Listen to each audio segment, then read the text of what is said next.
I just mentioned and what the previous panel was talking about the workforce and how do we convert this workforce into a skilled manpower, convert them into a skilled manpower that could be utilized.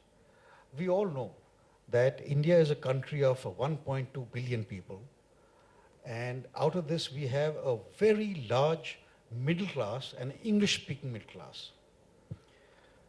If we were to utilize this manpower or skill this manpower, we could be a global hub to provide manpower not only within India but even outside. So there is a need for skill development, and there was a study done by the NSDC, and there was a study which says that there is a requirement of something like 500 million people to be skilled by 2022, of which about 150 million has been taken on by the NSDC, which they plan to skill through the sector skill councils. Since I represent the telecom sector, so I'll be speaking more on the telecom sector. We know that in the last decade, one of the success stories has been the telecom, the way it has spread and it expanded. And just for your information, that the telecom sector contributes about 3% to the national GDP. Besides being a very big revenue generator, it is also a creator for a large number of jobs. Now these jobs span across the strata of society, across the regions, whether it be an urban area, a semi-urban area, or a rural area. It spans across the education levels, whether a person is class 10 or even below class 10, or could be an educated person, right up to a very high educated, skilled people. Everybody has got a place in the telecom industry. And that's why I use the word of a rust collar, because there are people who are even below class 8 who can find jobs in the telecom industry if they're properly skilled. The problem which we have in India basically is that between the education system and between the skill system, there's a vast gap. We do educate people, we do give them a degree, but in the end of the day, they're actually not really job employable.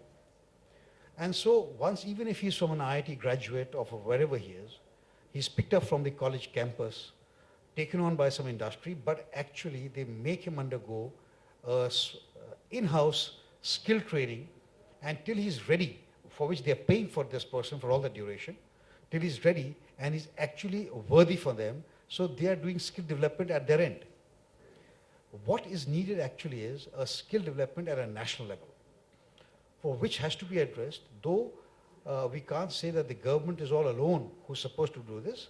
We have to take part, or we have to, the other stakeholders are the industry, the academia, private players, everybody for that matter.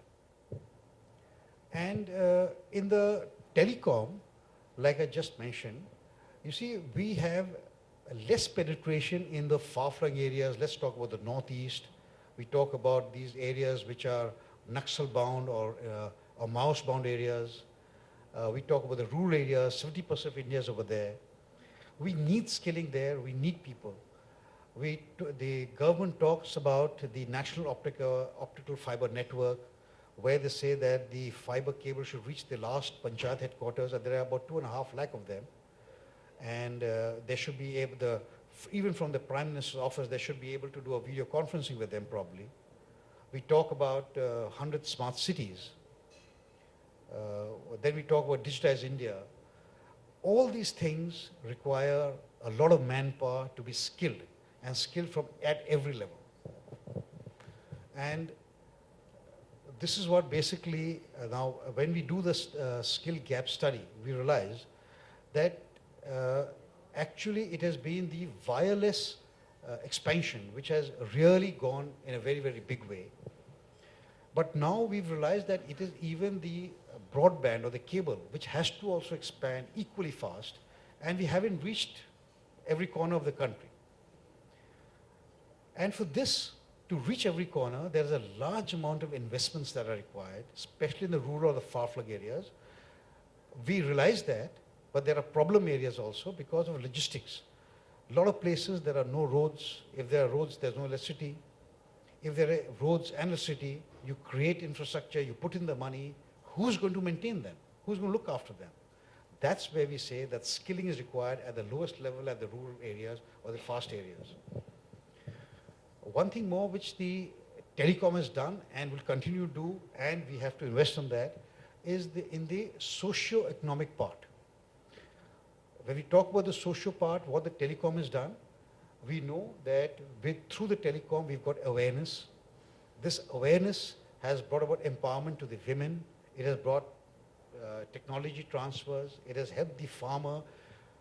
We know that in India most of the farmers are based on rain farming, so they get the Met reports. They know what is the latest technologies to be done, whether it be health, it be education, distance education. So from this participation of the citizens, so the telecom has been there. We talk about the economic part. We all know about Flipkart and Snapdeal. We all know how to book tickets over there. Banking on this thing, M-commerce, the small traders, they don't carry money anymore. We have the credit card, the debit cards, or even the money transfer through that. So for the commerce part also, the telecom has been very successful and is filled a lot of gaps. Even for those people who are indirectly involved in the telecom, you'll be surprised to know that in the value-added services, the two most popular are, in India that is, this is the music downloads and it is internet gaming. And the companies that are dealing with that have been success stories. So basically what I'm trying to say is that the gaps are there and they have to be covered, and how do we cover them? I can only talk about the telecom. We have had partnerships with about 140 industries who've said that yes, you do the skill gapping and we take on those people, but as long as you do the skill gapping as per our requirement, this is what Mr. Bhatnagar was just mentioning, that we create standards for the skills within the telecom sector, which we take from the industry as per their requirement, whatever they tell us, we convert them into a particular format and get them approved or promulgated at the national level for standards which will be required by the industry, and they absorb the people. So we're creating the standards through the industry. We've had partnerships with the academia. Today, there are 17 universities who are with us, who adopted our standards, and they've made them a part of their regular curriculum. Only about last month, just for example, Amity University, which is at Noida, their batch had passed out from the telecom engineer batch had passed out. They've adopted 2 of our qualification packs, or the skill qualifications, which is for the field maintenance engineers and the infrastructure engineers. They've taken as a part of their curriculum. The students, when they were given their degree for engineering, they also got the certificates for the skills. And each one of them is straight away employable by the telecom industry. There are other colleges or universities who approached us, technical universities like Welltech, Chennai. They want to adopt 4 of our courses. We've got partnerships with 11 state governments. They want to adopt our qualification packs and percolate it down to their colleges, their universities. Through the NSDC, there's a partnership with the Pune University, where they've got 400 affiliated colleges, and they have adopted not only telecom, but across the Sector Skill Council, they adopted their courses as a part of their curriculum. The undergraduates mandatorily are required to adopt one of the skill qualifications. Similarly, we've got this with various other organizations, the private players.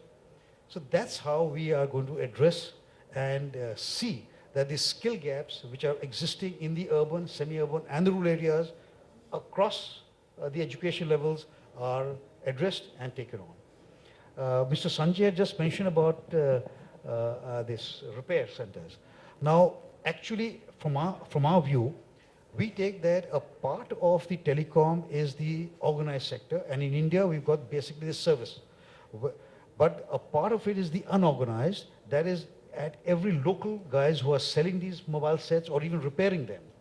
So those guys are also required to be addressed, to be taught, to be skilled, and take them all on board, and we have a and we cover the skill gaps.